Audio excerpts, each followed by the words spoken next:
નમસ્કાર મિત્રો, અમારી ગુજરાત ખબર ચેનલમાં તમારું સ્વાગત છે। મિત્રો, દેશ દુનિયાની તાજા ખબર જાણવા માટે અમારી ચેનલને મિત્રો તમે અત્યારે સબસ્ક્રાઇબ કરી દેજો। અત્યારે હાલની સૌથી મોટી અને દુઃખદ ખબર સામે આવી રહી છે। જ્યાં મિત્રો અત્યારે હાલ અમદાવાદમાંથી એક મોટા દુઃખદ સમાચાર મળી રહ્યા છે। ત્યારે આપને જણાવી દઈએ કે કથલાલ ત્યારે બાયપાસ અકસ્માતમાં બેના મોત। વિગતવાર વાત કરવામાં આવે તો ઇન્દોર અમદાવાદ હાઈવે પર કથલાલ બાયપાસ નજીક અકસ્માત સર્જાયો છે।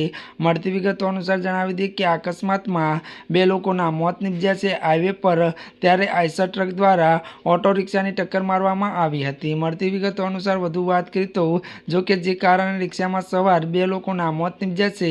ત્યારે મિત્રો આ અકસ્માત એટલો ગંભીર હતો કે રિક્ષામાં સવાર બે લોકોના ઘટના સ્થળે જ મોત થયા હતા। મળતી વિગતો અનુસાર વધુ જણાવી દઈએ કે અકસ્માતની જાણ થતાં કથલાલ પોલીસ ઘટના સ્થળે પહોંચી તપાસ હાથ ધરી છે। જ્યાં મિત્રો અત્યારે સૌથી મોટી અને દુઃખદ ખબર મળી રહી છે। ત્યારે મિત્રો આજના માટે આટલું જ। અમારી ચેનલમાં નવા હોય તો અમારી ચેનલને લાઇક, શેર અને સબસ્ક્રાઇબ કરી દેજો।